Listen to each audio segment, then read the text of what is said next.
repurchased with the blood of enemies. What valiant foemen, like to autumn's corn, have we mowed down in tops of all their pride. Come hither, Bess, and let me kiss my boy. Young Ned, for thee, thine uncles, and myself have in our armor watched the winter's night, gone all afoot in summer's scalding heat, that thou mightst repossess the crown in peace, and of our labors thou shalt reap the gain. Clarence and Gloucester, love my lovely queen, and kiss your princely nephew, brothers both. Duty that I owe unto your majesty, I seal upon the sweet lips of this young babe. Thanks, noble Clarence. Worthy brother, thanks. And that I love the tree from which thou sprangst, witness the loving kiss I give the fruit.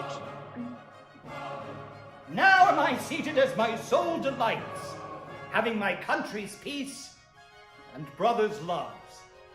And now what rests but that we spend the time in stately triumphs, mirthful comic shows, such as befits the pleasure of the court. Sound drums and trumpets, farewell sour annoy. For here, I hope, begins our lasting joy.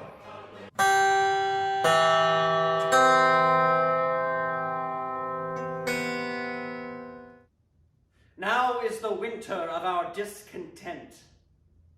A glorious summer by this son of York. And all the clouds that lowered upon our house, now in the deep bosom of the ocean buried. Now our brows bound with victorious wreaths, our bruised arms hung up for monuments, our stern alarums changed to merry meetings, our dreadful marches to delightful measures. Where envisaged war hath smoothed his wrinkled front, and now, instead of mounting barbed steeds, to fright the souls of fearful adversaries, capers nimbly in a lady's chamber, to the lascivious pleasings of a lute.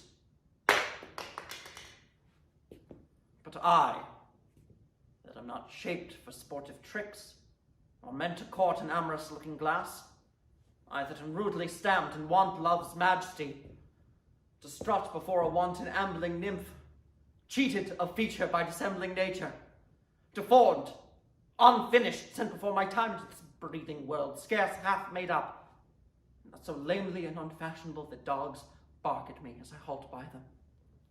My eyes, we piping time of peace, have no delight to pass away the time, unless to spot my shadow in the sun, and descant on my known deformity.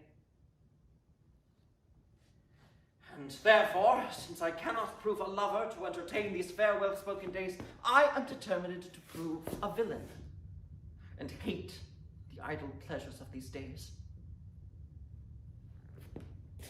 Plots have I laid, inductions dangerous, by drunken prophecies, libels, and dreams, to set my brothers Clarence and the king in deadly hate, the one against the other. And if King Edward be as true and just as I am, subtle, false, and treacherous, this day should Clarence closely be mewed up about a prophecy which says that G of Edward's heirs the murderer shall be. Oh, dive thoughts down to my soul, here Clarence comes. Oh, brother! What means this armed guard that waits upon your grace? His Majesty, tendering to my person's safety, hath appointed this conduct to convey me to the Tower. Upon what cause? Because my name is George. Oh, alack, my lord, that fault is none of yours. Thee should for that commit your godfathers. Oh, but like his majesty hath some intent that you shall be new christened in the Tower. But what's the matter, Clarence? May I know? Yea, Richard, when I know, for I protest. As yet I do not, but as I can learn, he hearkens after prophecies and dreams, and from the crossrow plucks the letter G, and says a wizard told him that by G his issue disinherited shall be, and for my name of George begins with G, it follows in his thought that I am he. These, as I learn, and such like toys as thee, have moved his highness to commit me now. Why, this it is when men are ruled by women. 'Tis not the king that sends you to the tower. My Lady Grey, his wife, Clarence, 'tis she that tempers him to this extremity. We are not safe, Clarence, we are not safe. I beseech your graces both to pardon me. His Majesty has straitly given in charge that no man shall have private conference of any degree soever with his brother. We know thy charge, Brackenbury, and will obey. We are the queen's abjects, and must obey. Brother, farewell. I will unto the king. Meantime, this deep disgrace in brotherhood touches me deeper than you can imagine. I know it pleaseth neither of us well.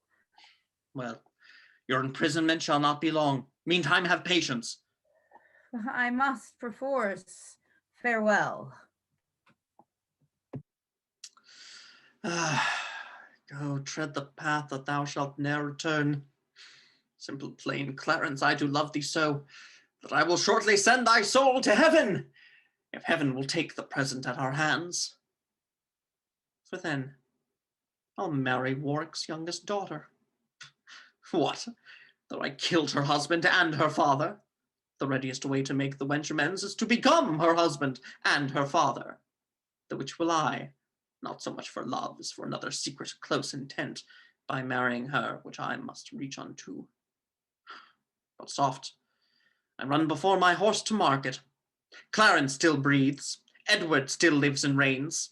When they are gone, then shall I count my gains.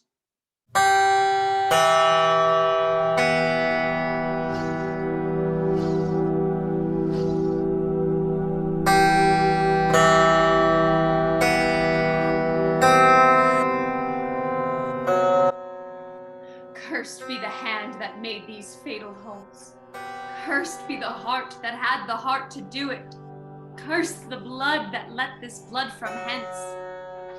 If ever he have child, abortive be it, prodigious and untimely brought to light, whose ugly and unnatural aspect may fright the hopeful mother at the view, and that be heir to his unhappiness.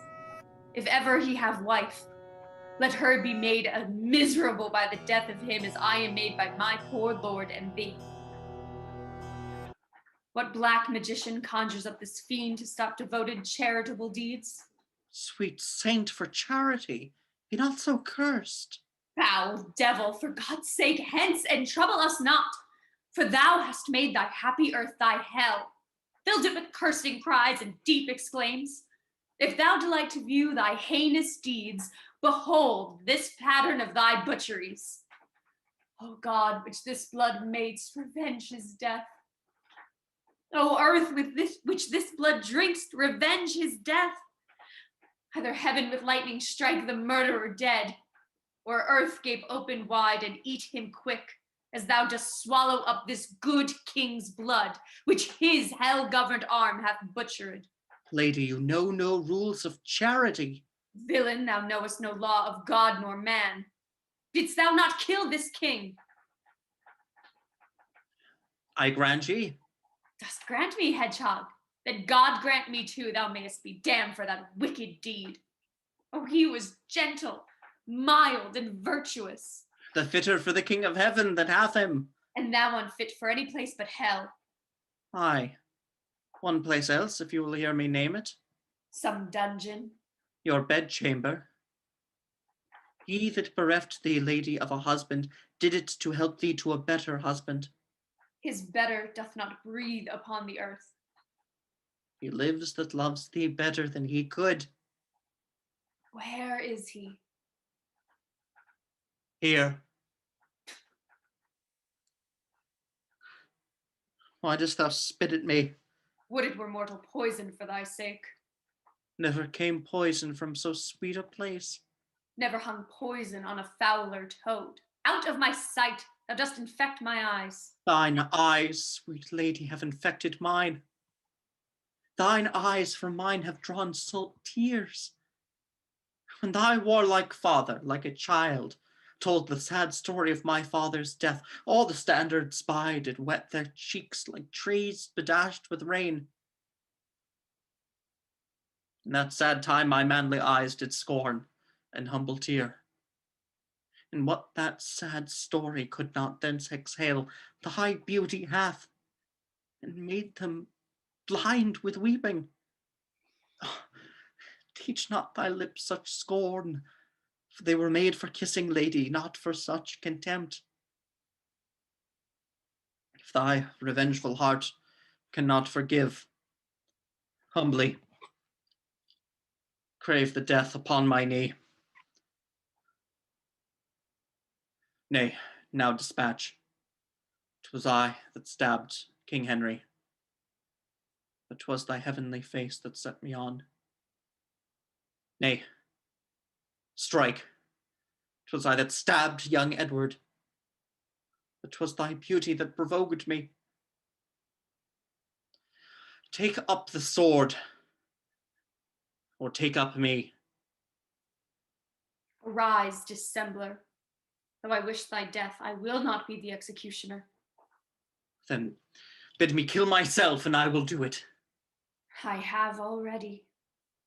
Tush, that was in thy rage, speak it again. I would I knew thy heart. 'Tis figured in my tongue. I fear me both are false. Then never man was true. Well, well, put up your sword. Shall I live in hope? All men, I hope, live so. Vouchsafe to wear this ring.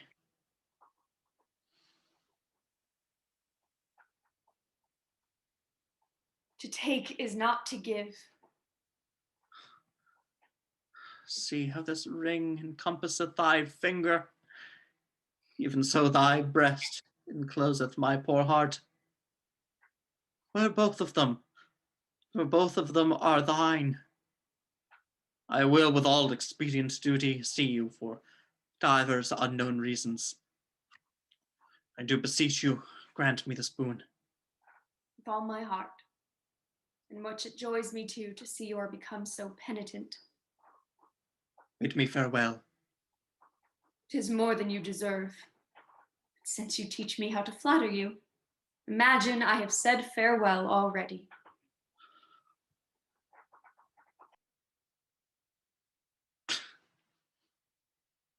Was ever woman in this humor wooed? Was ever woman in this humor won? I'll have her, but I will not keep her long. What? I that killed her husband and his father, to take her in her heart's extremest hate, with curses in her mouth, tears in her eyes, and yet to win her, all the world to nothing. Ha! Hath she forgot already that brave Prince Edward, her lord, whom I some 3 months since stabbed in my angry mood at Tewkesbury? She finds, although I cannot myself to be a marvelous, proper man, albeit charges for a looking glass, and entertains some score or two of tailors to study fashions to adorn my body. Shine out, fair sun, till I have bought a glass, that I may see my shadow as I pass.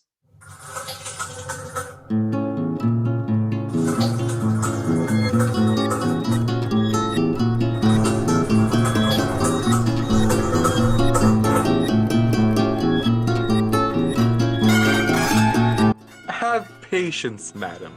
There's no doubt His Majesty will soon recover his accustomed health. If he were dead, what would betide of me? The heavens have blessed you with a goodly son to be your comforter when he is gone. He is young, and his minority is put under the trust of Richard Gloucester, a man that loves not me nor none of you. Here come the lords of Buckingham and Derby. A good time of day unto your royal grace. God make your majesty as joyful as you have been. Saw you the king today, my lord of Derby? But now the Lord Buckingham and I have come from visiting his majesty. Oh, God grant him health. Did you confer with him? Madam, we did. He desires to make atonement betwixt the Duke of Gloucester and your brother, and betwixt him and my Lord Chamberlain, and said to warn them to his royal presence. Would all were well, but that will never be. I fear our happiness is at its highest.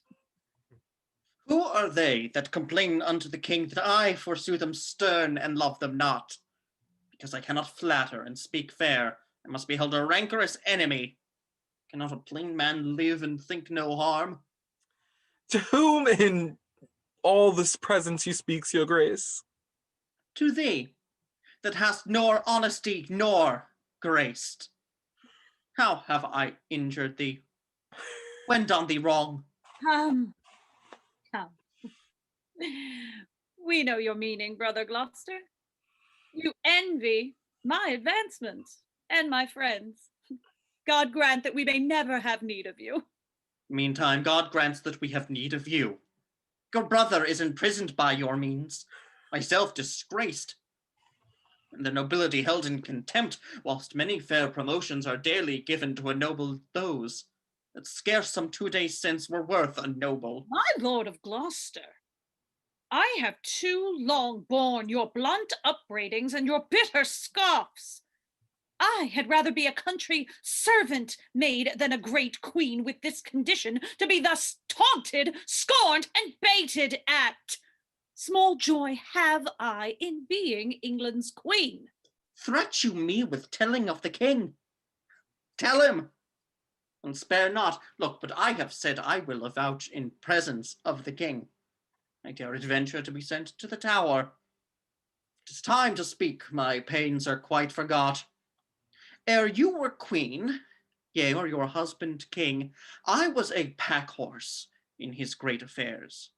In all which time you and your husband Grey were factious for the house of Lancaster. Yea, and Rivers, so were you. Let me put it in your mind, what you have been ere now, and what you are.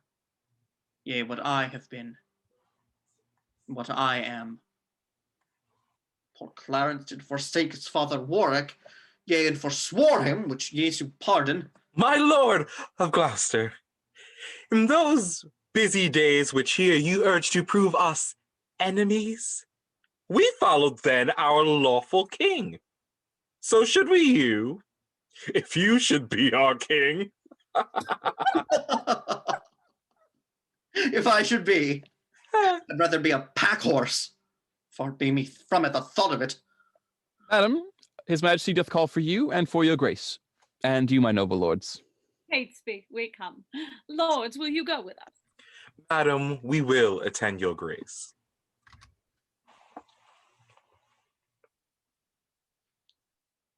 I do the wrong and first begin to brawl. The secret mischiefs that I set abroach I lay unto the grievous charge of others. Clarence, whom I indeed have laid in darkness, I do beweep to many simple Gauls, namely to Hastings, Derby, Buckingham, and say it is the queen and her allies that set the king against the duke my brother. And they believe me, and withal wet me to be revenged on Rivers. But then I sigh, and with a piece of scripture tell them, God bids us do good for evil. And thus I clothe my naked villainy with old odd ends stolen out of holy writ, and seem a saint when most I play the devil. But soft, here come my executioners. How now, my hardy, stout, resolved mates? Come you to dispatch this deed? We are, my lord, and come to have the warrant, that we may be admitted where he is. Well thought upon I have it here about me, but sirs, be sudden in the execution. With all obdurate, do not hear him plead. For Clarence is well spoken, and may well move your hearts to pity if you mark him. Tush, fear not, my lord, we will not stand to prate. Talkers are no good doers. Be assured, we come to use our hands, and not our tongues. Your eyes drop millstones when fools' eyes drop tears. I like you, lads. About your business straight. Go dispatch. We will, my noble lord.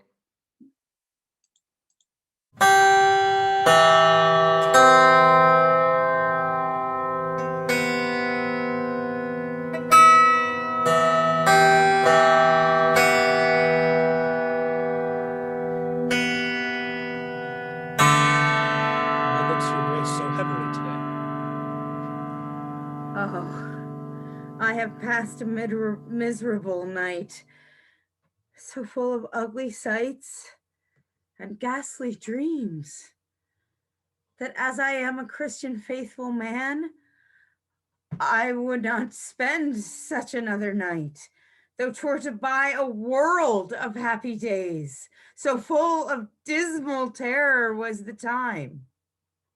What was your dream? I long to hear you tell it.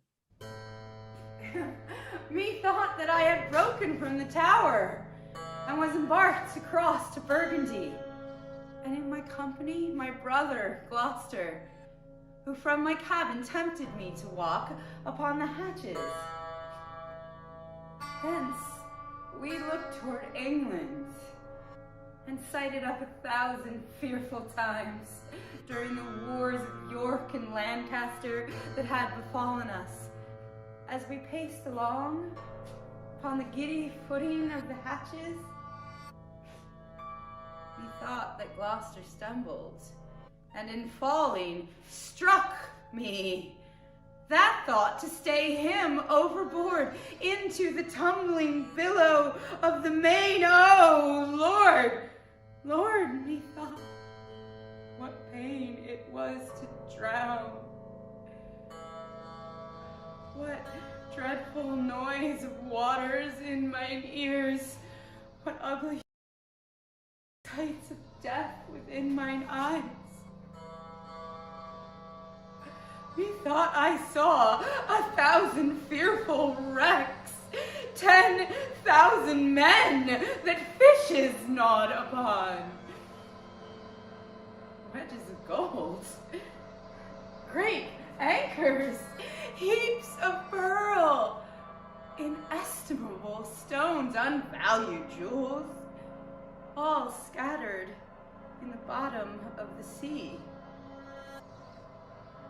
Some lay in dead men's skulls, and in those holes where eyes did once inhabit there were crept, as 'twere in scorn of eyes, reflecting gems, which wooed the slimy bottom of the deep.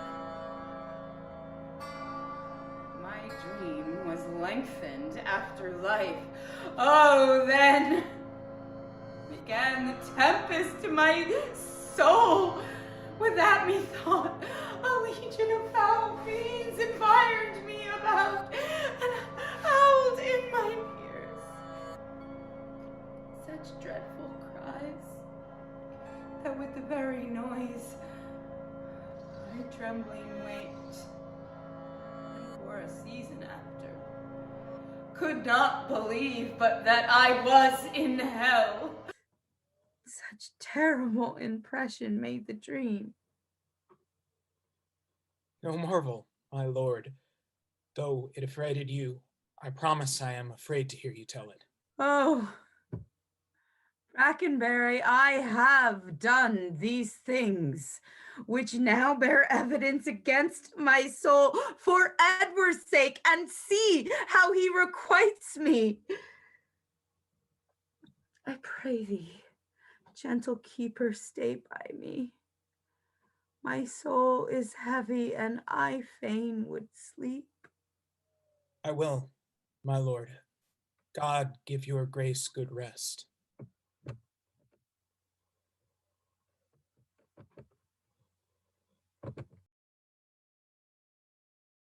Sorrow breaks seasons and reposing hours, makes the night morning and the noontide night. Princes have but their tides for their glories, and outward honor for an inward toil, and for unfelt imagination they often feel a world of restless cares, so that betwixt their tides and low names there's nothing differs but the outward fame. Oh! Who's there?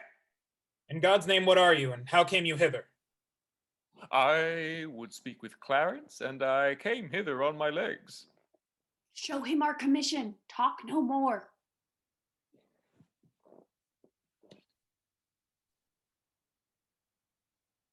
I am in this commanded to deliver the noble Duke of Clarence to your hands. I will not reason what is meant hereby, because I will be guiltless of the meaning.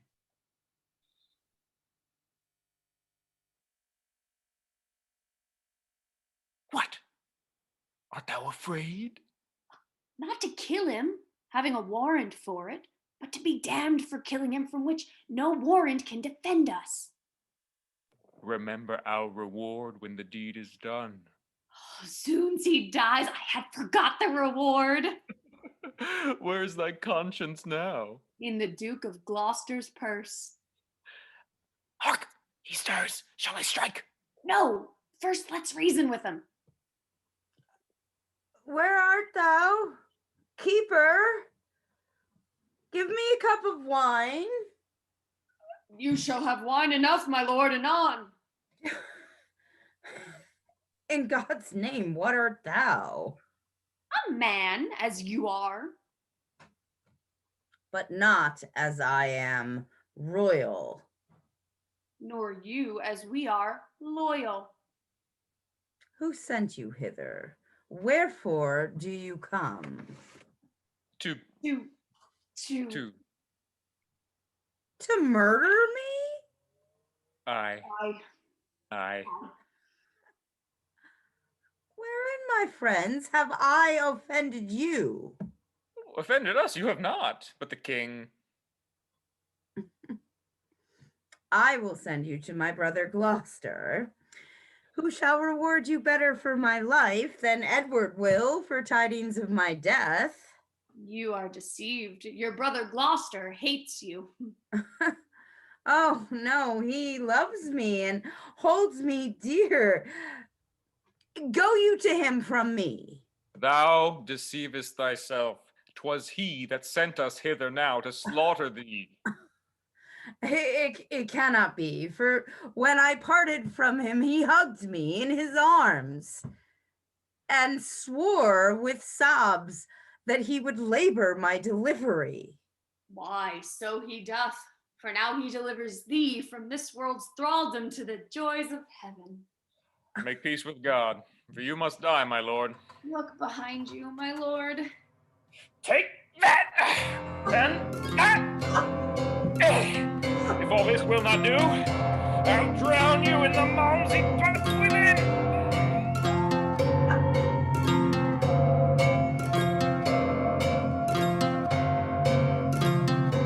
Bloody deed, and desperately dispatched. How fain, like Pilate, would I wash my hands of this most grievous, guilty murder done.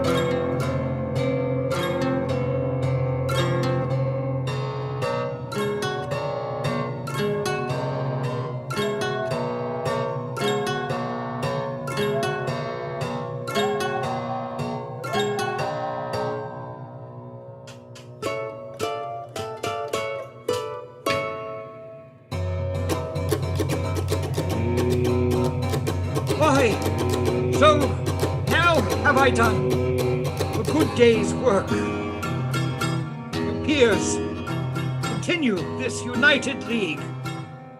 I every day expect an embassage from my Redeemer to redeem me hence. And now, in peace my soul shall part to heaven, since I have set my friends at peace on earth. Rivers and Hastings, take each other's hand. Dissemble not your hatred. Swear your love. By heaven, my heart is purged from grudging hate, and with my hand I seal my true heart's love. So thrive I as I truly swear the like. Take heed, you dally not before your king, lest he that is the supreme King of kings confound your hidden falsehood and award either of you to be the other's end. So prosper I as I swear perfect love. And I, as I love Hastings with my heart. Madam, yourself are not exempt from this. Wife, love Lord Hastings. Let him kiss your hand. And what you do, do it unfeignedly. Here, Hastings, I will never more remember our former hatred. So thrive I and mine. Now, princely Buckingham, seal thou this league with thy embracements to my wife's allies, and make me happy in your unity. Whenever Buckingham doth turn his hate on you and yours with all but duteous love, doth cherish you and yours, God punish me with hate in those where I expect most love. Pleasing cordial, princely Buckingham, is this thy vow unto my sickly heart? There wanteth now our brother Gloucester here to make this perfect period of our peace. Now in good time, here comes the noble Duke. Good morrow to my sovereign king and queen, and princely peers, a happy time of day. Happy, indeed, as we have spent the day. Brother, we have done deeds of charity, made peace and enmity, fair love of hate between these swelling, wrong incensed peers. A blessed labor, my most sovereign liege. If I, amongst any here, by false intelligence or wrong surmise, hold me a foe, if I unwittingly or in my rage have aught committed that is hardly borne by any in this presence, I desire to reconcile me to his friendly peace. 'Tis death to me to be at enmity. I hate it and desire all good men's love. First, madam, I entreat true peace of you, which I will purchase with my duteous service. Of you, my noble cousin Buckingham, if any grudge were lodged between us. Of you, Lord Rivers, that without desert have frowned on me. Dukes, earls, lords, gentlemen, indeed of all, I do not know that Englishman alive, with whom my soul is any jot at odds more than the infant that is born tonight. I thank my God for my humility.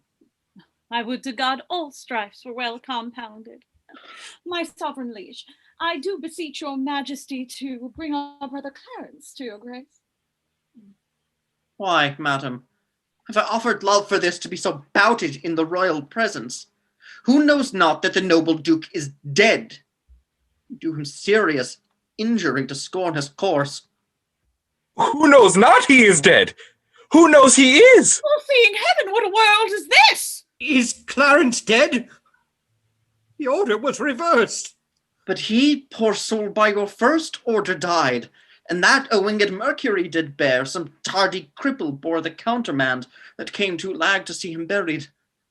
God grant them some less noble and less loyal, nearer in bloody thoughts, but not in blood, deserve not worse than wretched Clarence did, yet go current from suspicion.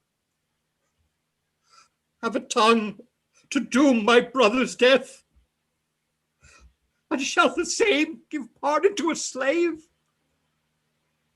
My brother slew no man, his fault was thought, and yet his punishment was cruel death.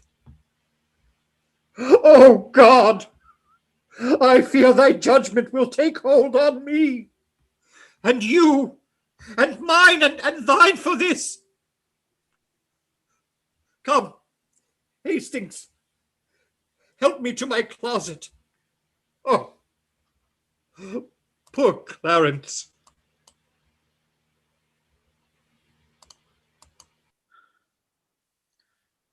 This is the fruit of rashness. Marked you not how that the guilty kindred of the queen looked pale when they did hear of Clarence's death? How they did urge it still unto the king. Oh, Clarence, my unhappy son!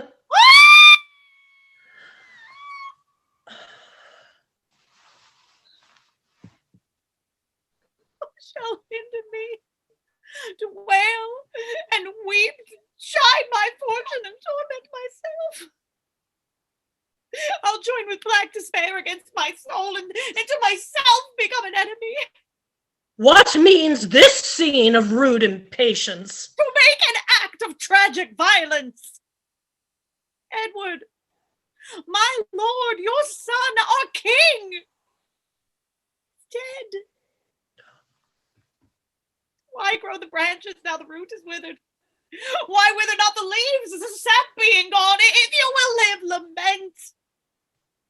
You will die.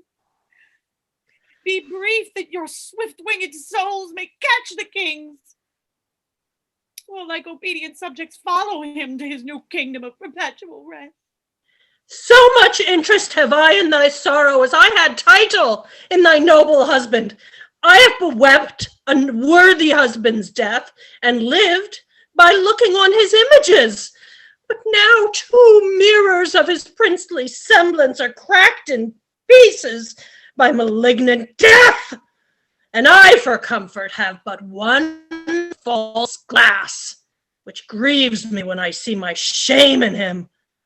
Thou art a widow, yet thou art a mother, and hast the comfort of thy children left thee. Death hath snatched my husband from mine arms, and plucked 2 crutches from my feeble limbs, Edward and Clarence.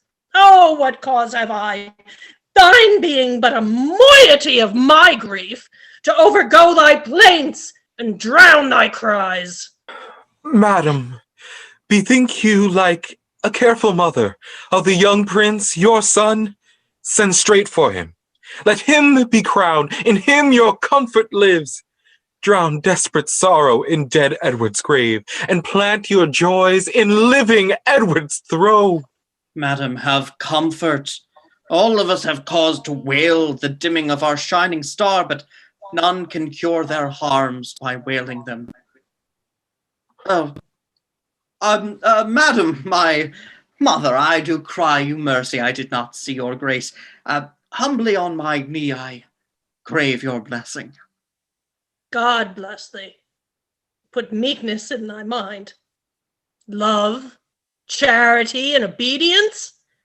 True duty. My lord, whoever journeys to meet the prince, for God's sake, let not us 2 be behind. For by the way, I'll sort occasion, as indexed to the story we late talked of, to part the queen's proud kindred from the king. My other self, my counsel's consistory, my oracle, my prophet, my dear cousin, I, like a child, will go by thy direction. Towards Ludlow, then, for we'll not stay behind.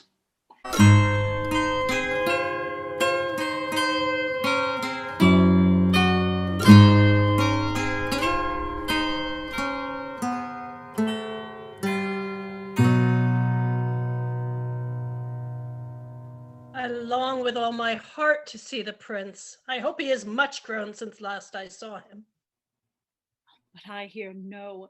They say my son of York hath almost o'ertaken him in his growth. Aye, mother, but I would not have it so. Why, my young cousin, it is good to grow. Mary, they say my uncle Richard grew so fast that he could gnaw a crust at 2 hours old. 'Twas full 2 years ere I could get a tooth. Grandam, this would have been a biting jest. I pray thee, pretty York, who told thee this? Grandam, his nurse. Here comes my lord of Derby. What news? Such news, madam, that grieves me to unfold. What is thy news, then? Lord Rivers is sent to Pomfret as prisoner. Who hath committed him? The sum of all I can I have disclosed. Why and for what this noble was committed is all unknown to me, my gracious lady. Me. I see the downfall of our house. The tiger now hath ceased the gentle hind, insulting tyranny begins to jet upon the innocent and aweless throne. Welcome, destruction, death, and massacre. I see, as in a map, the end to all.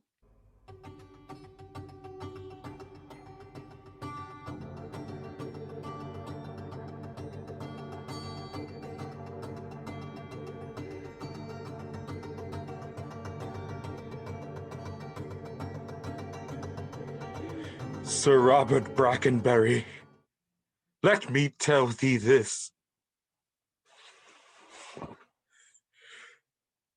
Today shalt thou behold a subject die. For truth, for duty, and for loyalty. God keep the prince from all the pack of you. A knot you are of damned bloodsuckers! Dispatch! The limit of your life is out. Oh, Pomfret. Pomfret. Oh, thou bloody prison, fatal and ominous to noble peers. Within the guilty closure of thy walls, Richard II here was hacked to death. And for more slander to thy guilty gate, we give thee up our guiltless blood to drink. Be satisfied, dear God, with our true blood, which, as thou knowest, unjustly must be spilt. Make haste, the hour of death is expiate.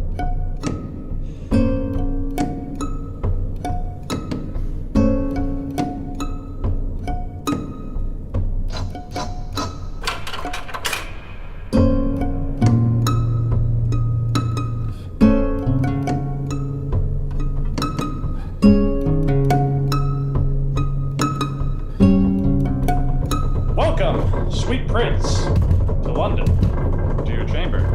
Welcome, dear cousin, my thoughts sovereign. The weary way hath made you melancholy. No, uncle, but our crosses on the way have made it tedious, wearisome, and heavy. I want more uncles here to welcome me. Those uncles which you want were dangerous. God keep you from them and from such false friends. God keep me from false friends, but they were none. My lord, the mayor of London comes to greet you. Bless your grace with health and happy days. Say, Uncle Gloucester, where shall we sojourn till our coronation? Oh, where it seems best unto your royal self. If I may counsel you, some day or two your highness shall repose you at the Tower. Then where you please and shall be thought most fit for your best health and recreation. I do not like the Tower of any place. Did Julius Caesar build that place, my lord? He did, my gracious lord, begin that place, which since succeeding ages hath re-edified. That Julius Caesar was a famous man. With what his valor did enrich his wit set down to make his valor live. Death makes no conquest of this conqueror, for now he lives in fame, though not in life. I'll tell you what, my cousin Buckingham. What, my gracious lord? And if I live until I be a man, I'll win our ancient right in France again, or die a soldier as I lived a king. Short summers lightly have a forward spring. Now in good time, here comes the Duke of York. Richard of York, how fares our loving brother? Well, my dread lord, so must I call you now. How fares our cousin, noble lord of York? I thank you, gentle uncle. Oh, my lord, you said that idle weeds are fast in growth. The prince, my brother, hath outgrown me far, because that I am little like an ape. He thinks you should bear me on your shoulders. With what a sharp provided wit he reasons. To mitigate the scorn he gives his uncle, he prettily and aptly taunts himself. So cunning and so young is wonderful. My lord, will it please you pass along? Myself and my good cousin Buckingham will to your mother, to entreat of her to meet you at the Tower and welcome you. What? Will you go into the Tower, my lord? My lord protector needs will have it so. I shall not sleep in quiet at the Tower. Why? What should you fear? Mary, my Uncle Clarence's angry ghost. My grandam told me he was murdered there. I fear no uncles dead. Nor none that live, I hope. And if they live, I hope I need not fear. But come, my lord, and with a heavy heart, thinking on them, go I unto the Tower. Ah, so wise, so young, they say do never live long. Well, let them rest. Come hither, Catesby. What thinkst thou? Is it not an easy matter to make William, Lord Hastings, of our mind for the installment of this noble duke to the seat royal of our famous isle? He, for his father's sake, so loves the prince that he will not be one to aught against him. What thinkst thou then of Stanley, what will he? He will do all this Hastings stuff. Well, then no more but this. Go, gentle Catesby, and as it were far off, sound thou Lord Hastings. How doth he stand affected to our purpose?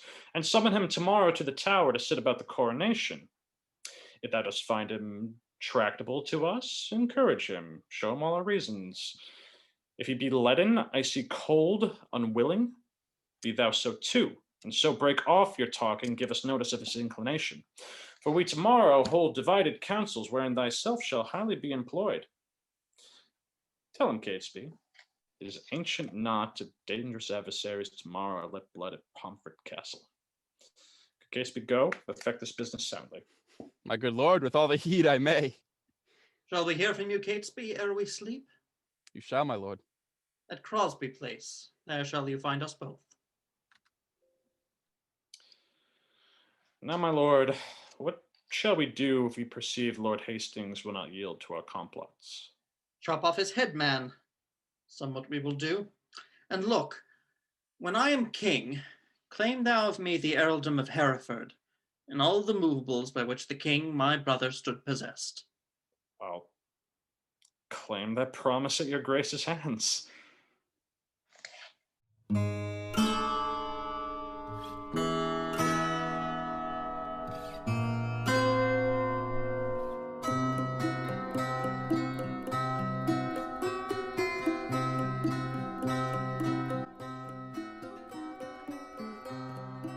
Many good morrows to my noble lord.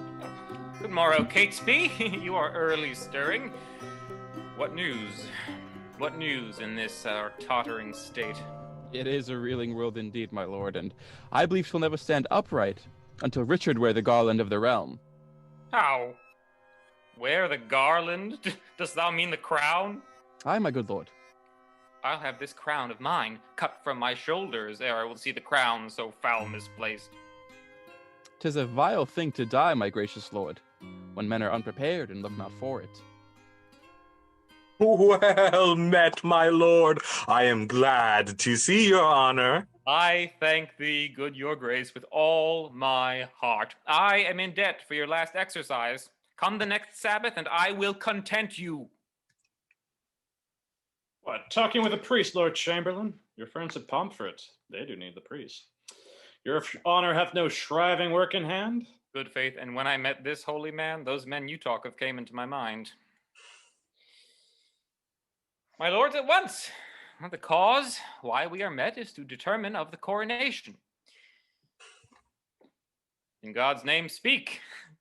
When is the royal day? Are all things fitting for that royal time? It is, and wants but nomination. Tomorrow, then, I judge a happy day. Who knows the Lord Protector's mind herein? Who is most inward with the noble Duke? Your grace, we think, should soonest know his mind. Who? I? My lord, we know each other's faces before our hearts. He knows no more of mine than I of yours, nor I no more of his than you of mine. Lord Hastings, you and he are near in love. I thank his grace. I know he loves me well. But for his purpose in the coronation, I have not sounded him, nor he delivered his gracious pleasure any way therein. But you, my noble lords, may name the time, and in the Duke's behalf I'll give my voice, which I presume he'll take in gentle part. Now in good time, here comes the Duke himself. My noble lords and cousins all, good morrow. I have been long a sleeper, but I hope my absence doth neglect no great designs, which by my presence might have been concluded. Had not you come upon your cue, my lord, William Lord Hastings had pronounced your part, your voice, for the crowning of the king. Then my Lord Hastings, no man might be bolder. His lordship knows me well and loves me well. I thank your grace. My lord of Ely. My lord. When last I was in Holborn, I saw good strawberries in your garden there. I do beseech you send for some of them. Marry and will, my lord, with all my heart. Cousin of Buckingham, a word with you. Catesby hath sounded Hastings in our business, and finds the testy gentleman so hot as he will lose his head ere give consent his master's son as he worshipful as he terms it, shall lose the sovereignty of England's throne. Withdraw you hence, my lord, I'll follow you. We have not set down this day of triumph. Tomorrow, in mine opinion, is too sudden, for I myself am not so well prepared as else I would be were the day prolonged. Where is my Lord Protector? I sent for these strawberries. I pray you all, tell me what they deserve that do conspire my death with devilish plots of damned witchcraft, and that have prevailed upon my body with their hellish charms. The tender love I bear your grace, my lord, makes me most forward in this noble presence to doom the offenders, whatsoever they be. I say, my lord, they have deserved death. Be your eyes the witness of this ill. See how I am bewitched. Behold, mine arm is like a blasted sapling, withered up. And this is Edward's wife, that by her witchcraft thus has marked me. If they have done this thing, my gracious lord. If thou damned protector of this trumpet, talkst thou to me of if? He is a traitor. Off with his head. Now, by St. Paul, I swear I will not dine until I see the like. Catesby, say that it be done. The rest that love me, rise and follow me.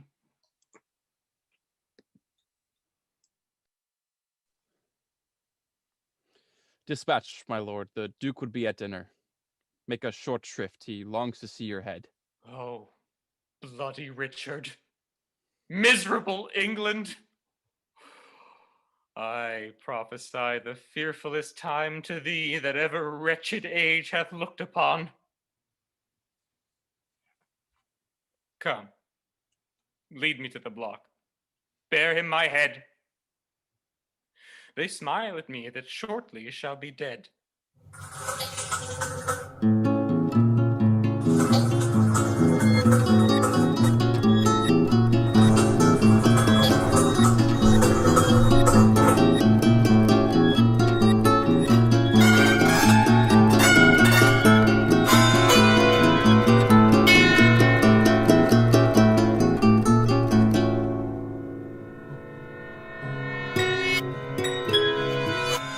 Come, cousin, canst thou quake and change thy colour, murder thy breath in the middle of a word, and then begin again and stop again, as if thou were distressed and mad with terror?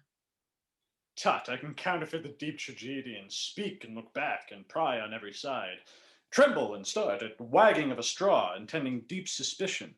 Ghastly looks are at my service like enforced smiles, and both are ready in their offices at any time to grace my stratagems. But what, is Catesby gone? He is. And see, he brings the Lord Mayor along. Lord Mayor! Look to the drawbridge there! Hark and draw! Catesby, o'erlook the wall. Lord Mayor, the reason we have sent. Defend thee! Here are our enemies! God in our innocency, defend and guard us! Here is the head of that ignoble traitor, the dangerous and unsuspected Hastings. Oh, so dear I loved the man that I must weep. I took him to be the plainest, harmless creature that breathed upon this earth a Christian. Well, he was the covertest shelter traitor that ever lived. Would you imagine, or almost believe, that were not by great preservation, we live to tell it you that this subtle traitor this day had plotted in the council house to murder me and my good lord of Gloucester? What? Oh? What? Think you we are Turks or infidels, or that we would, against the form of law, proceed thus rashly to the villain's death?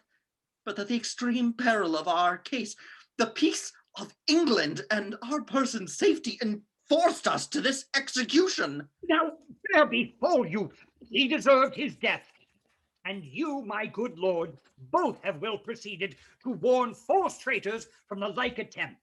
And doubt you not, right noble princes both. But I'll acquaint our duteous citizens with all your just proceedings in this cause. And to that end we wished your lordship here to avoid the carping censures of the world. But since you come too late of our intents, yet witness what you hear we did intend. And so, my good Lord Mayor, we bid farewell.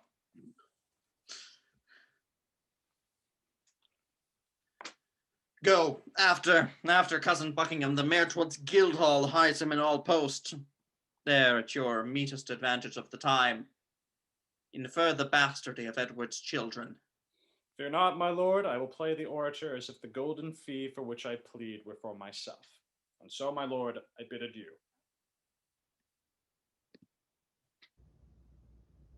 I do but dream on sovereignty.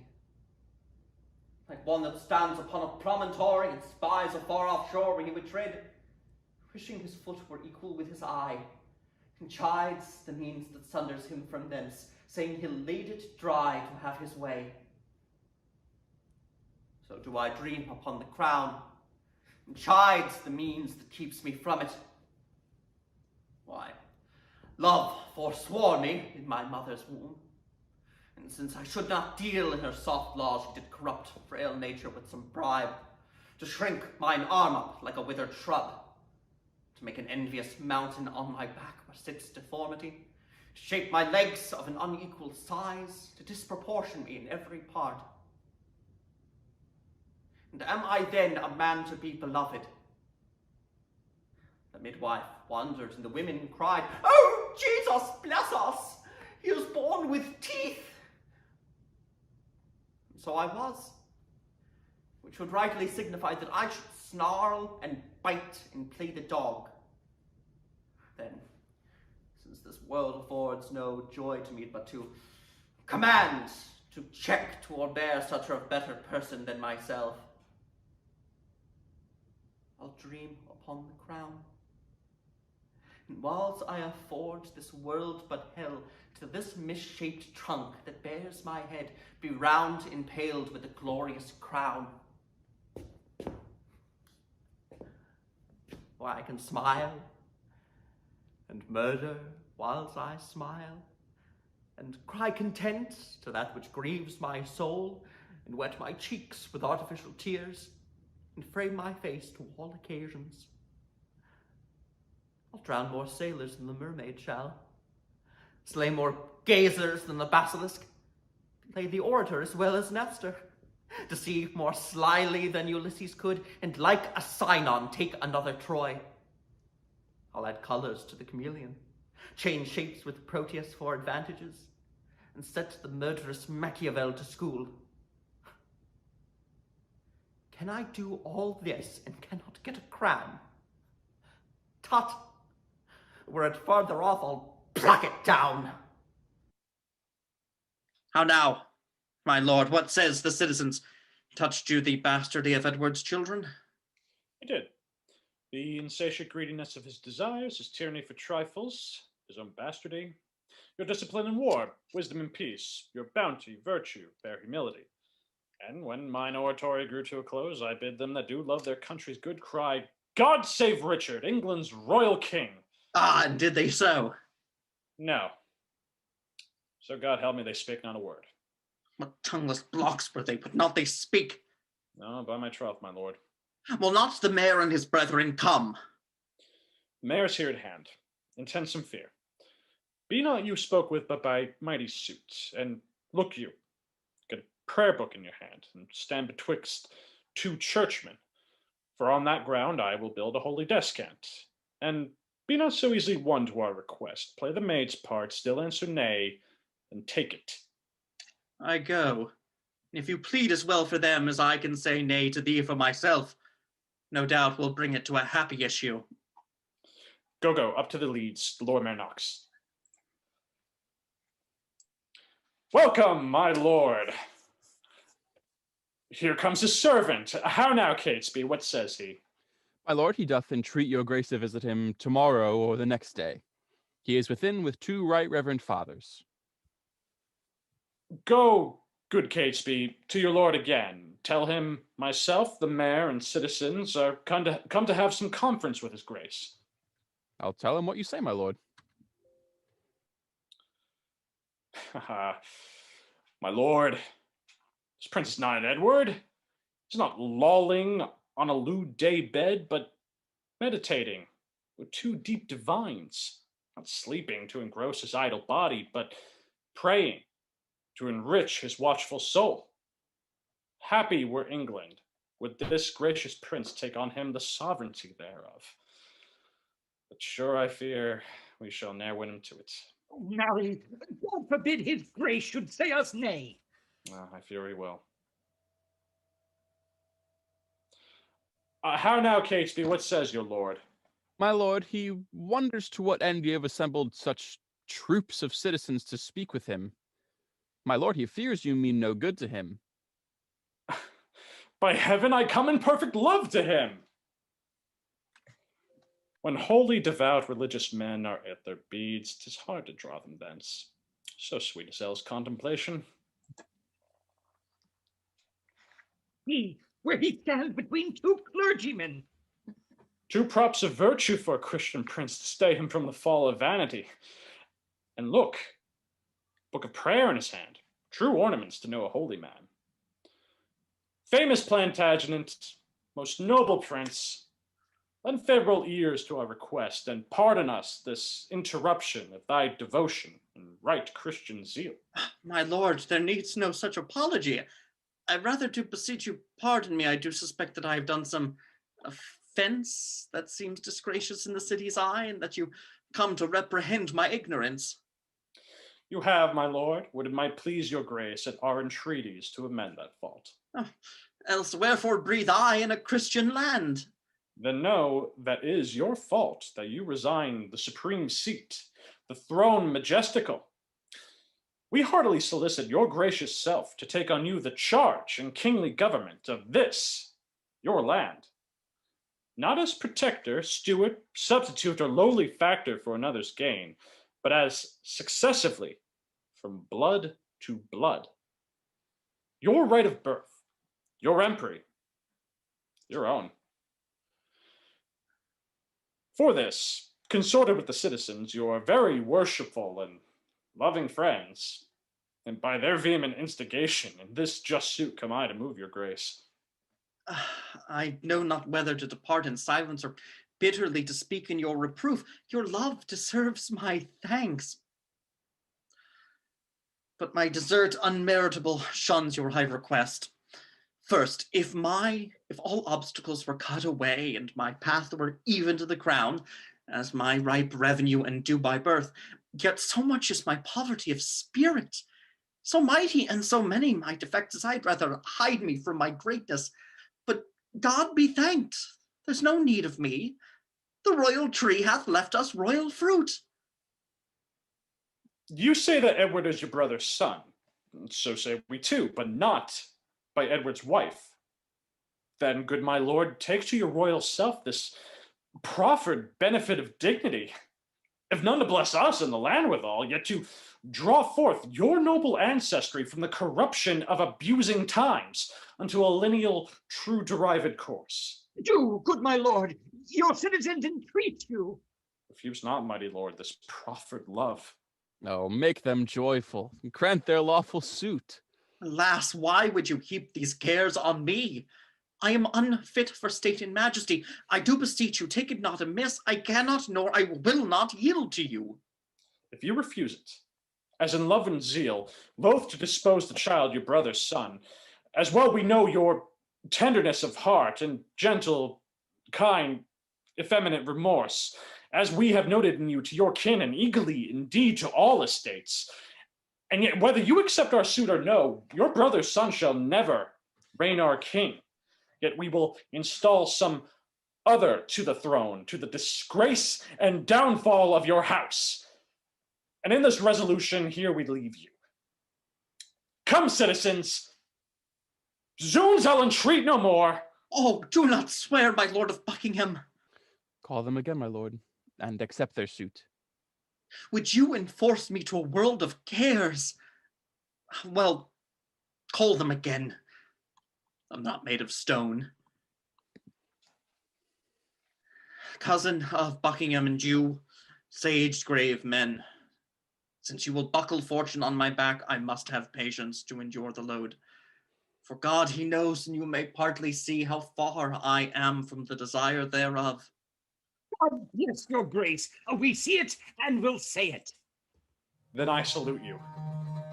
With this kingly title, long live Richard, England's royal king! Amen. Amen.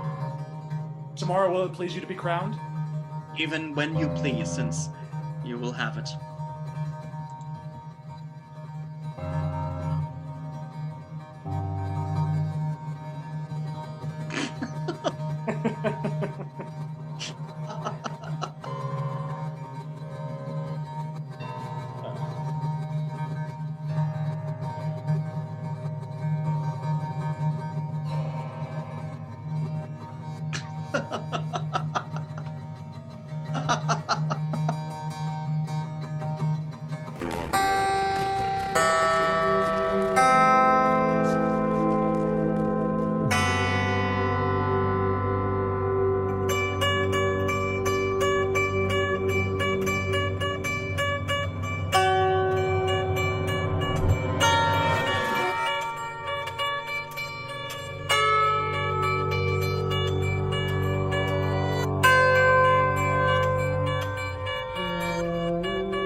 My niece Gloucester. Oh, now for my life. She's wandering to the tower on pure heart's love to greet the tender princes. Daughter, well met. God give your graces both a happy and joyful time of day. As much to you, good sister. Whither away? No farther than the tower, and as I guess, upon the like devotion of as yourselves to gratulate the gentle princes there. Kind sister, thanks. We'll enter all together. And in good time. Here the lieutenant comes. Master Lieutenant, I pray you, by your leave, how doth the prince and my young son of York? Right well, dear madam. By your patience, I may not suffer you to visit them. The king hath straitly charged the contrary. The king? Why, who's that? I cry you mercy. I mean the Lord Protector. The Lord protect him from that kingly title. Hath he set bounds betwixt their love and me? I am thy mother. Who should keep me from them? I am their father's mother. I will see them. Their aunt I am in law, in love their mother. Then bring me to their sights, I'll bear thy blame, and take thy office from thee on my peril. No, madam, no, I may not leave it so. I am bound by oath, and therefore pardon me. Let me but meet you, ladies, 1 hour hence, and I'll salute your grace of York as mother, and reverend looker-on of 2 fair queens. Come, madam, you must straight to Westminster, there to be crowned Richard's royal queen. I would to God that the inclusive verge of golden metal that must round my brow were red hot steel to sear me to the brain. Anointed, let me be with deadly venom and die ere men can say, God save the queen. Go, go, poor soul, I envy not thy glory to feed my humor. Wish thyself no harm.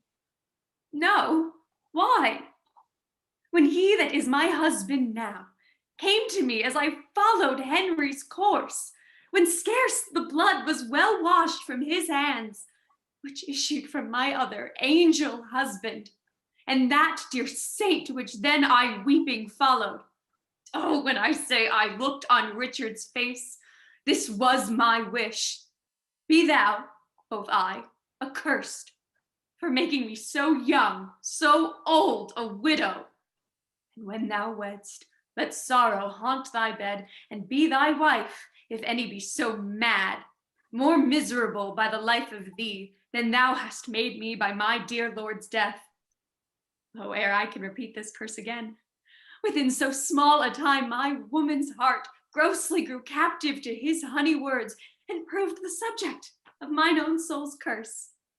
For never yet 1 hour in his bed did I enjoy the golden dew of sleep, but was waked by his timorous dreams. Besides, he hates me for my father Warwick, and will no doubt shortly be rid of me. Poor heart, adieu.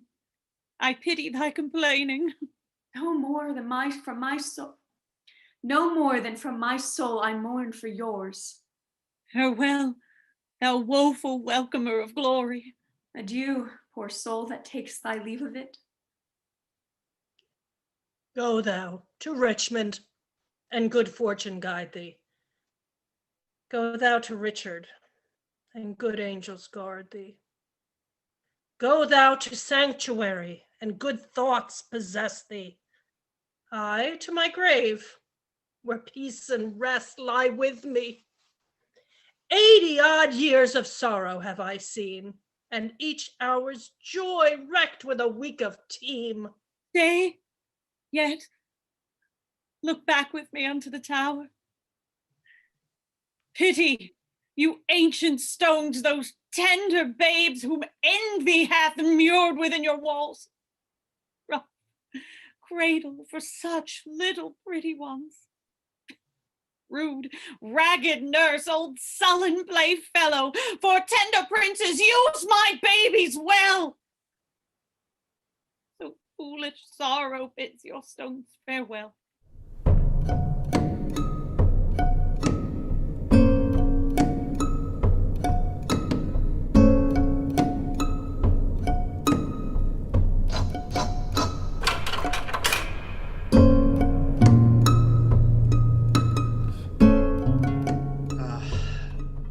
Buckingham, now I do play the touch. If thou be current gold indeed, young Edward lives. Think now what I would say.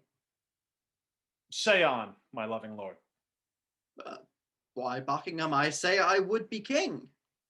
Why, so you are, my thrice renowned liege. Am I king? 'Tis so, but Edward lives. True, noble prince. Shall I be plain?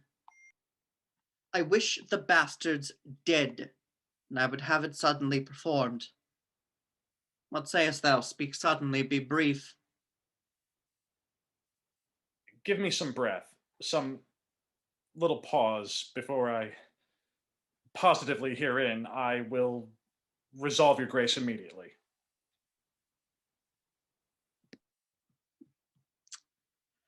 I will converse with iron-witted fools and unrespective boys. None offer me that look into me with considerate eyes. High-reaching Buckingham grows circumspect.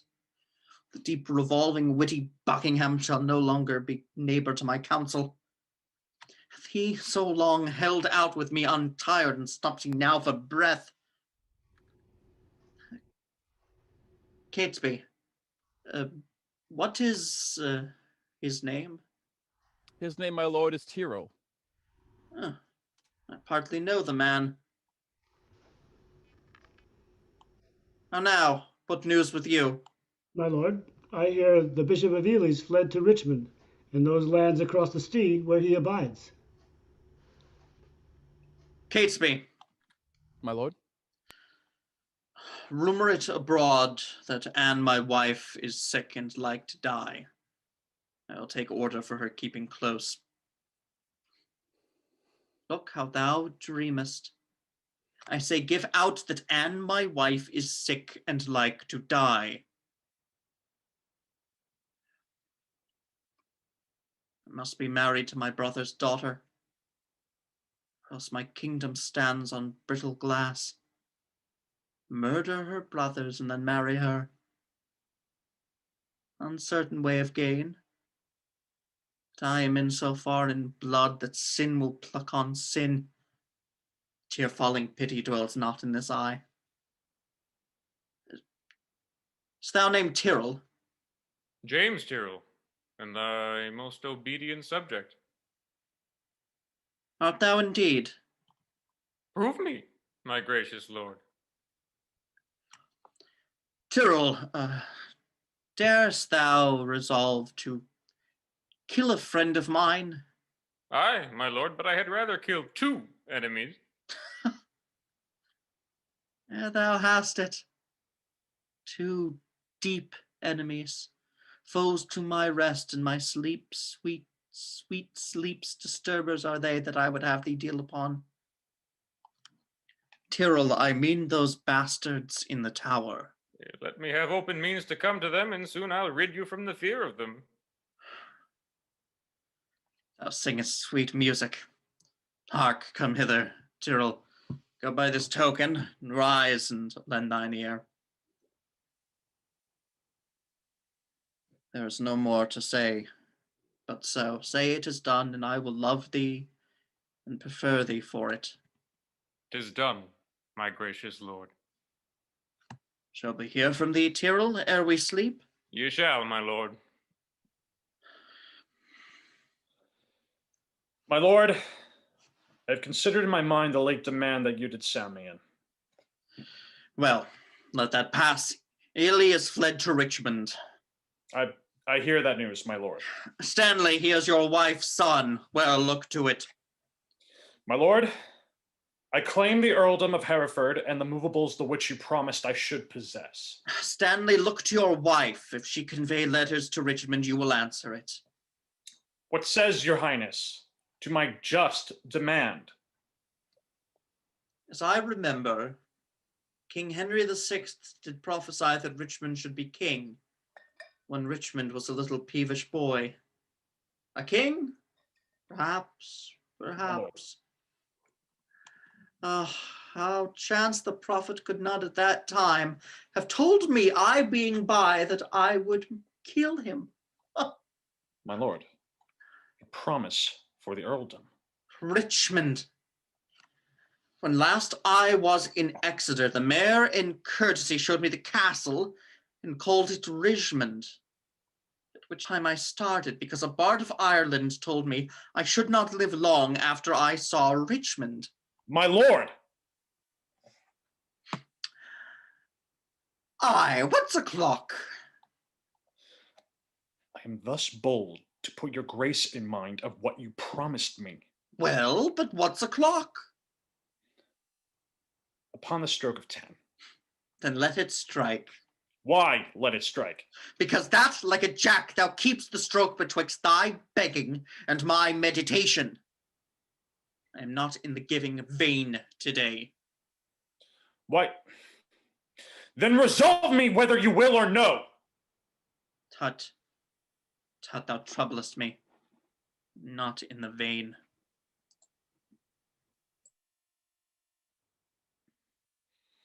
Is it even so? Rewards he me my true service with such deep contempt? Made I him king for this? Oh, let me think on Hastings and be gone to Brecknock while my fearful head is on.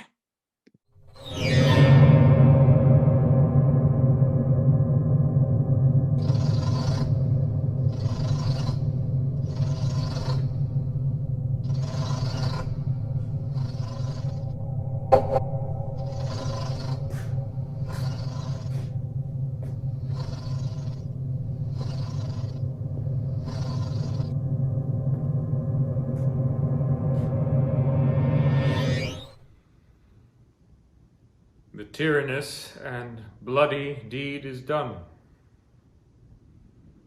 The most arch of piteous massacre that ever yet this land was guilty of. Dighton and Forrest, whom I did suborn to do this ruthless piece of butchery, although they were fleshed villains, bloody dogs, melting with tenderness and kind compassion, wept like two children in their death's sad stories. Lo, thus, quoth Dighton, lay those tender babes. Thus, quoth Forrest, girdling one another within their innocent alabaster arms. Their lips were 4 red roses on a stalk, which in their summer beauty kissed each other. A book of prayers on their pillow lay, which once, quoth Forrest, almost changed my mind. But oh, the devil! And there the villain stopped, whilst Dighton thus told on. We smothered the most replenished sweet work of nature that from the prime creation ere she framed. Thus both are gone with conscience and remorse. They could not speak. And so I left them both to bring this tidings to the bloody king. And here he comes. All hail, my sovereign liege. Kind Tyrrell, am I happy in thy news? If to have done the thing you gave in charge beget your happiness, be happy then. Oh, for it is done, my lord. But didst thou see them dead? I did, my lord. And buried, gentle Tyrrell? The chaplain of the tower hath buried them, but how or in what place I do not know.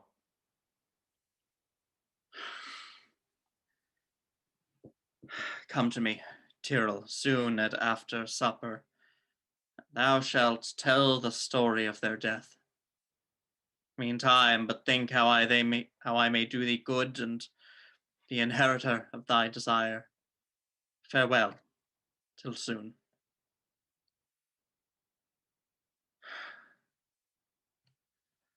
The sons of Edward sleep in Abraham's bosom, and Anne, my wife, hath bid the world good night. But then, since the Breton Richmond aims at young Elizabeth, my brother's daughter, and by that not looks proudly o'er the crown, to her I go a jolly thriving wooer. My lord? Good news or bad thou comest in so bluntly? Bad news, my lord. Buckingham, backed with the hardy Welshman, is in the field, and still his power increaseth. Come, I have heard that fearful commenting is leaden servitor to dull delay. Delay leads impotent and snail-paced beggary. And fiery expedition be my wing, Jove's Mercury and herald for a king. Come, muster men, my counsel is my shield. We must be brief when traitors brave the field.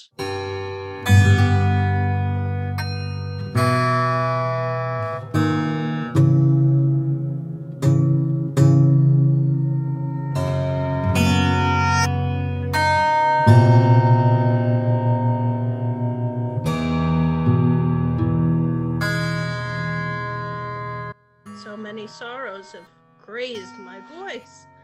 My woe-weary tongue be still and mute. Why should calamity be full of words? Windy attorneys to their client woes, airy succeeders of intestate joys, poor breathing orators of miseries. Let them have scope, though what they do in part help not all, yet they do ease the heart. If so, then be not tongue-tied. Go with me, and in the breath of bitter words, let's smother my damned son, which thy two sweet sons smothered. I hear his drums. Be copious and exclaims. I'll pretend I've just turned on. Who intercepts my expedition? Oh, she that might have intercepted thee, by strangling thee in her accursed womb, for all the slaughters, wretch, that thou hadst done. Tell me, thou villain slave, where are my children? Thou toad! Where is thy brother Clarence? Where are kind Hastings and Rivers? Flourish, trumpets! Strike alarms, drums! Let not the heavens hear these telltale women rail on the Lord's anointed. Strike, I say! Art thou my son? I thank God, my father, and yourself. Then patiently hear my impatience. Madam, I have a touch of your condition, which cannot brook the accent of reproof. Let me speak. Do then, but I'll not hear it. Hear me a word. I shall never speak to thee again. So? Either thou wilt die, by God's just ordinance, ere from this war thou turn a conqueror, or I with grief and extreme age shall perish, never look upon thy face again. Therefore, take with thee my most heavy curse, which in the day of battle tire thee more than all the complete armor thou wearest. My prayers on the adverse party fight, and there the souls of Edward's little children whisper the spirits of thine enemies and promise them success and victory. Bloody thou art, bloody will be thy end. Shame serves thy life, and doth thy death attend.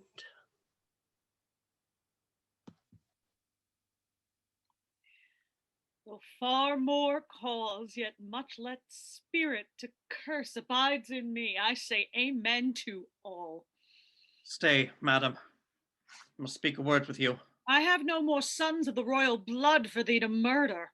You have a daughter called Elizabeth. Must she die for this? Let her live. I will confess she was not Edward's daughter. Wrong not her birth. She is of royal blood. To save her life, I'll say she is not so. Her life is only safest in her birth. And only in that safety died her brothers.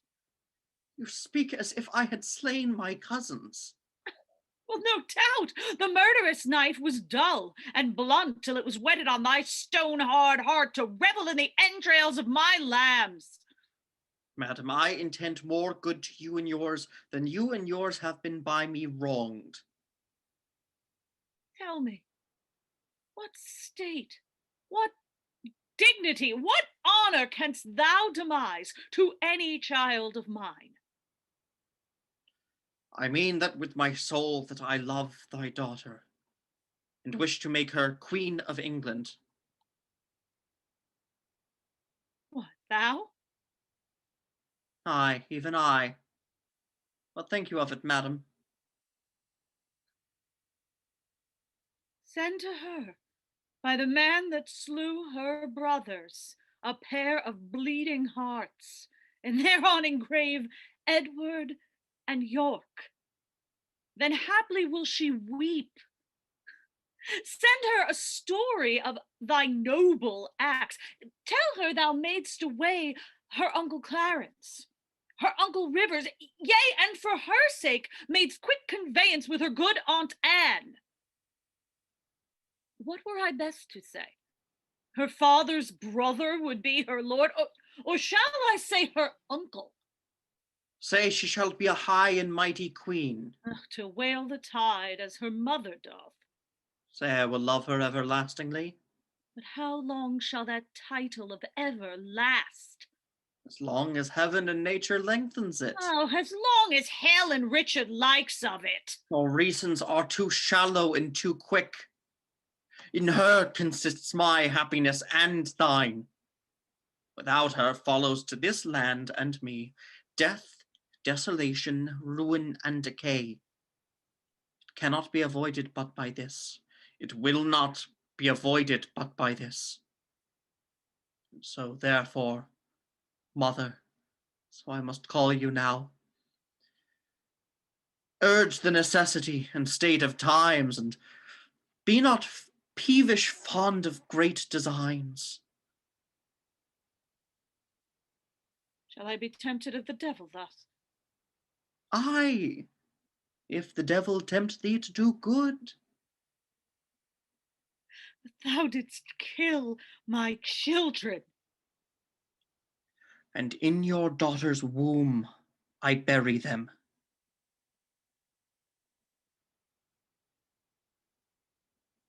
I go. Write to me very shortly, and you shall know from me her mind. Bear her my true love's kiss, and so farewell. Relenting fool and shallow changing woman. How now? What news with you? Richmond is on the seas, stirred up by Buckingham and Canterbury. He makes for England, there to claim the crown. Is the chair empty? Is the sword unswayed? Is the king dead? The empire unpossessed? What heir of York is there alive but we? And who is England's king but great York's heir? And tell me, What doth he upon the sea? Unless for that I cannot say. Pleasing your majesty, give me leave. I'll muster my friends, and meet your grace where and at what time your majesty shall please. Aye, thou wouldst be gone to join with Richmond. I will not trust you, sir. Most mighty sovereign, you have no cause to hold my friendship doubtful. I never was nor never will be false. Well, go, muster men. But look you, leave behind your son, George Stanley. Look your faith be firm, or else his head's assurance is but frail. So, deal with him as I prove true to you. My liege, the Duke of Buckingham is taken. That is the best news. That the Earl of Richmond is landed with a mighty power at Milford is colder tidings, yet they must be told. Away towards Salisbury, while we reason ere a royal battle might be won and lost. Someone take order Buckingham be brought to Salisbury. The rest march on with me. Sir Christopher, tell Richmond this for me, that in the sty of this bloody boar, my son George Stanley is franked up in hold. If I revolt, off goes young George's head. The fear of this withholds my present aid, but tell me, where is princely Richmond now? At Pembroke, or at Hertford West in Wales? Return unto thy lord, tell him this for me. The queen hath heartily consented he shall espouse Elizabeth her daughter. These letters will resolve him of my mind. Farewell.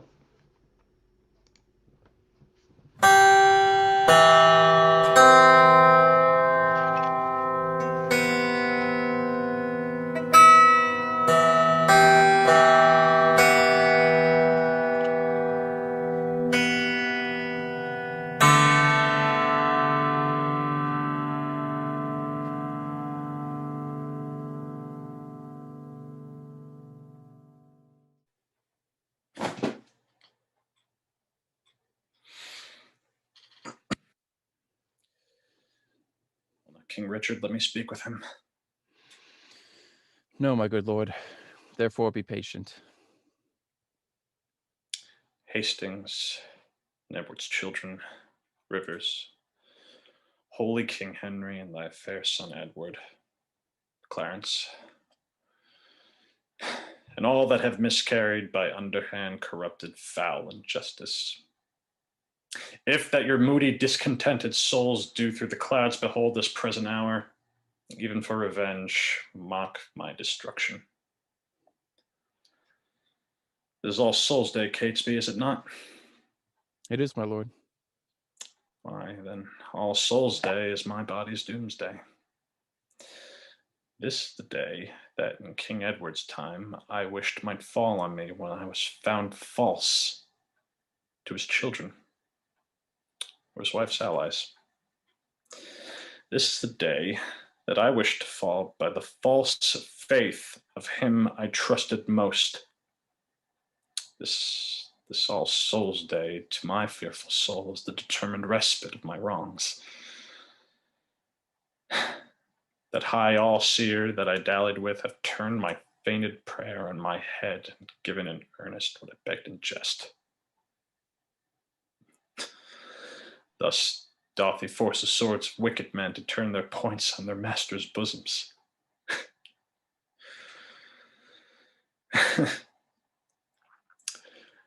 Come, sir, convey me to the block of shame. Wrong hath but wrong, and blame the due of blame.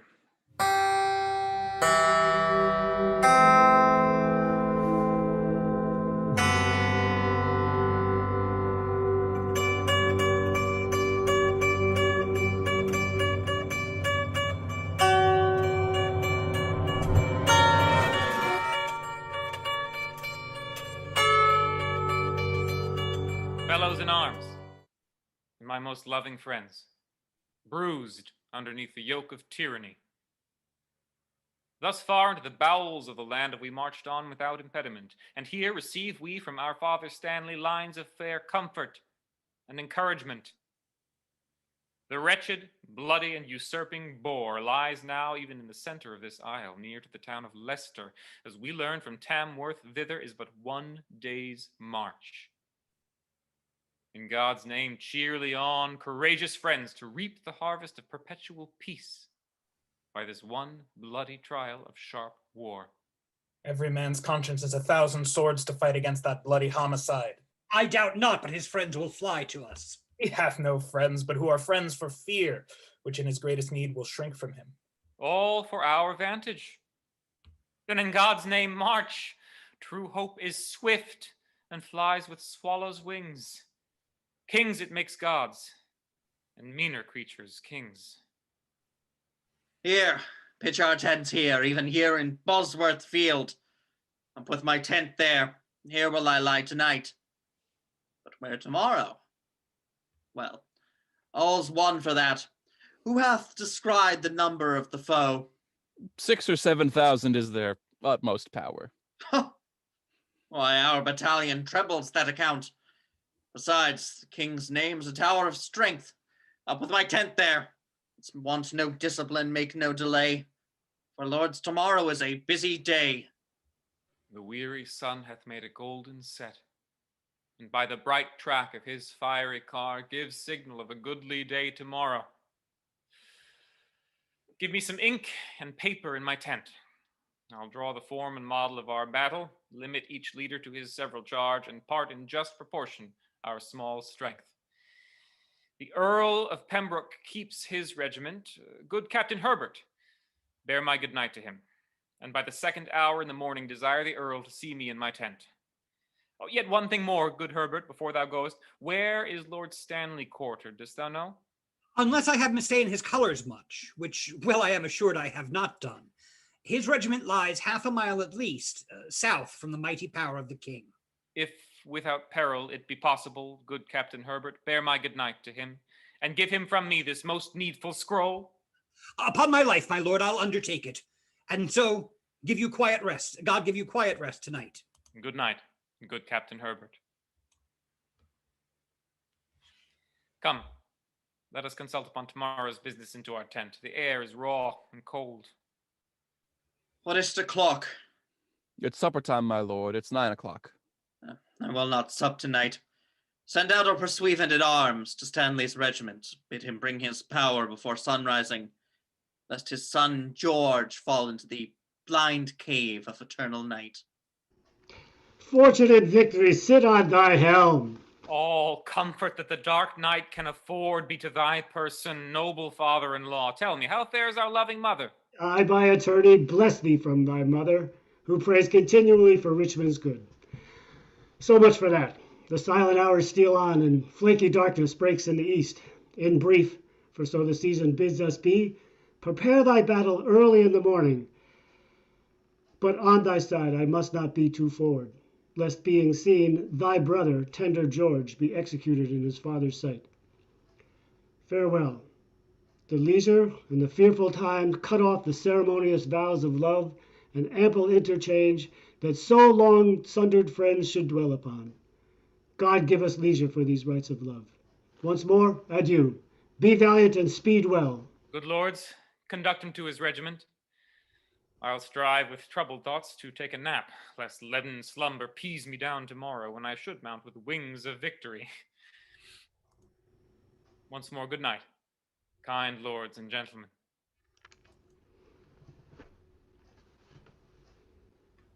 O thou, whose captain I account myself, look on my forces with a gracious eye. Put in their hands thy bruising irons of wrath, that they may crush down with a heavy fall the usurping helmets of our adversaries. Make us thy ministers of chastisement, that we may praise thee in the victory. To thee I do commend my watchful soul, ere I let fall the windows of mine eyes. Sleeping and waking, O defend me still.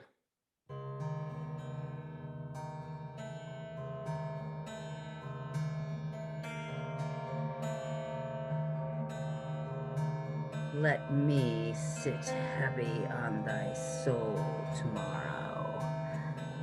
I that was washed to death with falsome wine, poor Clarence by thy guile betrayed to death. Tomorrow, on the battle, think on me. Despair and die. Let me sit heavy on thy soul tomorrow. Rivers that died at Pomfret. Despair and die. Bloody and guilty, guiltily awake, and in a bloody battle end thy days. Think on Lord Hastings. Despair and die. Dream on thy cousins, smothered in the tower. Let us be led within thy bosom, Richard, and weigh thee down to ruin, shame, and death. Thy nephew's souls bid thee despair and die. Despair and die. Richard, thy wife, wretched Anne, thy wife, that never slept a quiet hour with thee, now fills thy sleep with perturbations.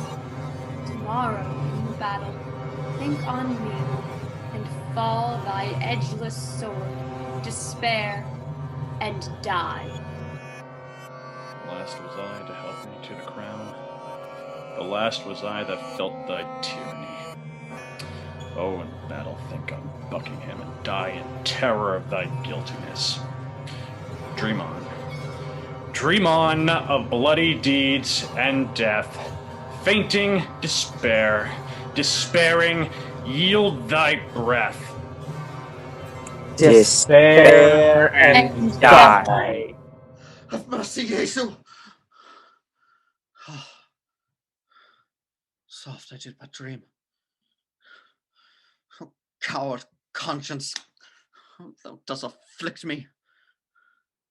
Lights burn blue, 'tis dead midnight. Cold fearful drops stand on my flesh. What should I fear?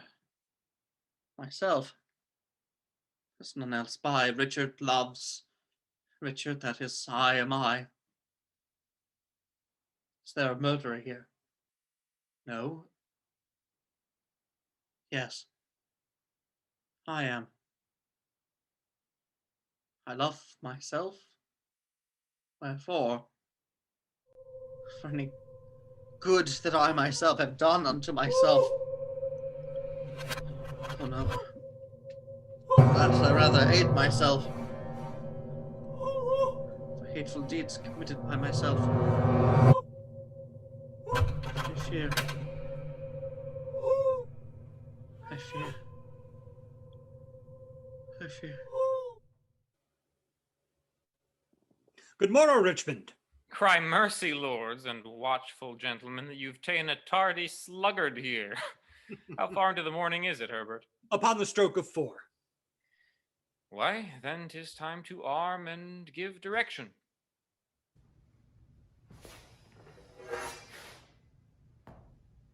More than I have said, loving countrymen, the leisure and enforcement of the time forbids to dwell upon. Yet, remember this: God and our good cause fight upon our side. The prayers of holy saints and wronged souls, like high-reared bulwarks, stand before our faces. Richard except? Those whom we fight against had rather have us win than him they follow. For what is he they follow? Truly, gentlemen, a bloody tyrant and a homicide. One raised in blood, and one in blood established. One that made means to come by what he hath, and slaughtered those that were the means to help him. One that hath ever been God's enemy.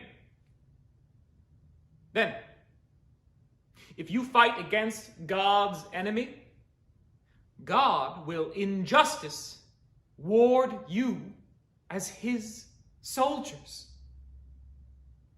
If you do sweat to put a tyrant down, you sleep in peace, the tyrant being slain. If you do fight against your country's foes, your country's fat shall pay your pains the higher. If you do fight in safeguard of your wives shall welcome home the conquerors. If you do free your children from the sword, your children's children quit it in your age. Then, in the name of God and all these rights, advance your standards, draw your willing swords. And for me, the ransom of my bold attempt shall be this cold corpse on the earth's cold face. But if I thrive, the gain of my attempt, the least of you shall share his part thereof. Sound! Drums and trumpets boldly and cheerfully. God and St. George, Richmond and victory! Arm, my lord, the foe vaunts in the field. Come, bustle, comparison my horse. Call up Lord Stanley, bid him bring his power. I will lead forth my soldiers in the plain, and thus my battle shall be ordered. Go, gentlemen, every man unto his charge. Let not our babbling dreams affright our souls. Conscience is but a word that cowards use, devised at first to keep the strong in awe. Our strong arms be our conscience, swords our law.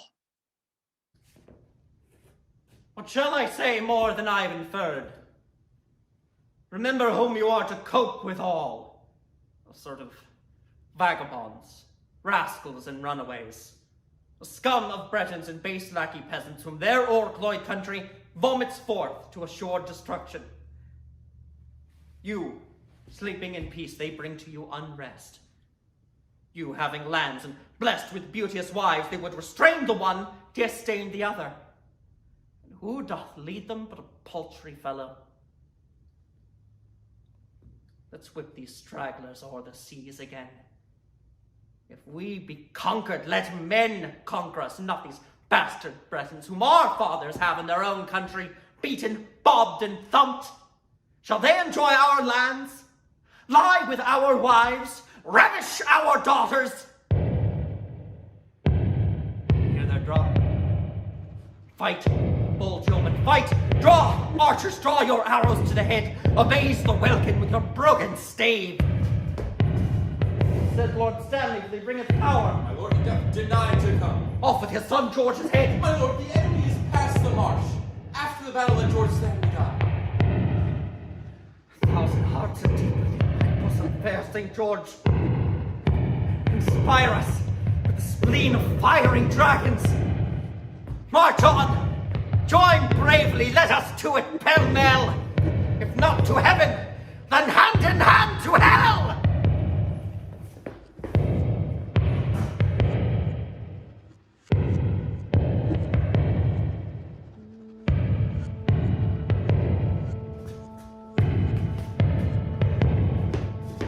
A horse!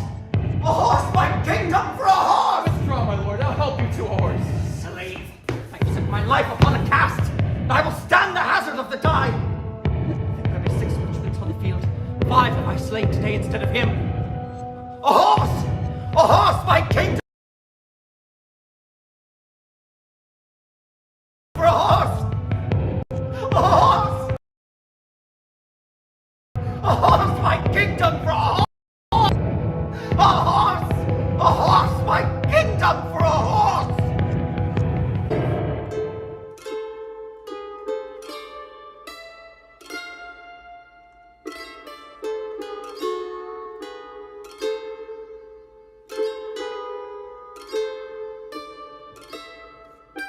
God in your arms be praised, victorious friends. The day is ours. The bloody dog is dead. Courageous Richmond, well hast thou acquit thee. Lo, here the long usurped royalty from the dead temples of that bloody wretch have I plucked off to grace thy brow withal. Wear it, enjoy it, and make much of it. Great God of heaven, say amen to all.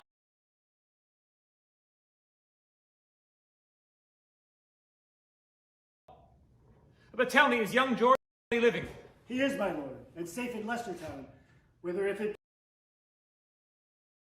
please you, we shall withdraw us. What men of name are slain on either side?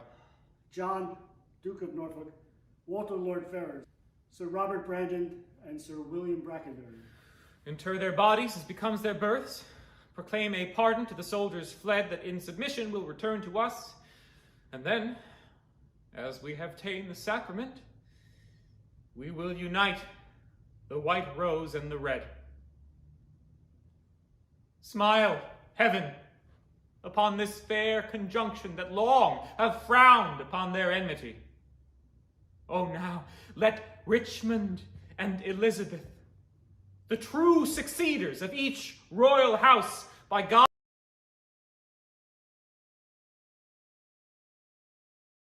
fair ordinance, conjoin together. And let their heirs, God, if thy will be so, enrich the time to come with smooth-faced peace, with smiling plenty and fair, prosperous days.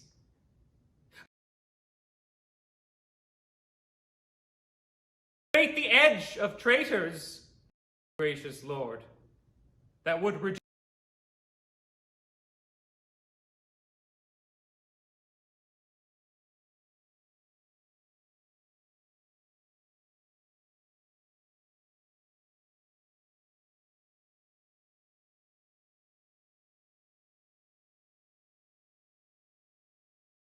these bloody days again, and make poor and weep in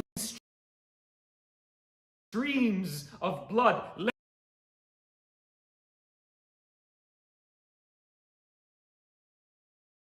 them not live to taste this land's increase that would with treason wound this fair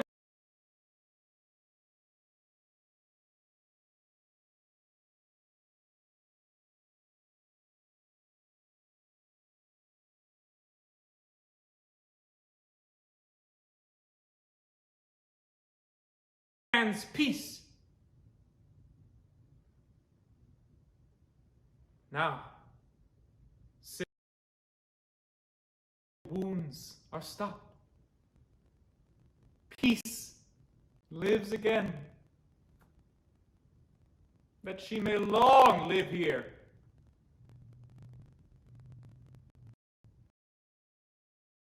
God say amen.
Yes,